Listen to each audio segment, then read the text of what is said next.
Omulimu gwaffe gwa kisumba okusanyukira wamu n'abasanyuka, okunakuwalira wamu n'abanakuwala, okukomyawo abakooye n'abawabe, ate era n'abantu abeetaaga ekisa kya Katonda. Gwe mulimu gwaffe kubanga twetaaga Uganda etya Katonda, Uganda ey'abantu abasomye, Uganda ey'abantu abalamu, Uganda ey'abantu abalina eddembe, ey'abantu abatambulira awamu badde mawanga ga njawulo badde balina n'ebibiina bya njawulo. Kale ekitulese wano mu maka ga Honorable Kyagulanyi n'omukyala kwe kusaba nabo ng'abantu ba Katonda.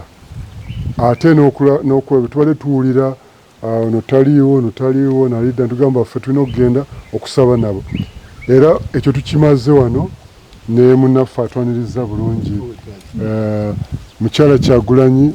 We had an election.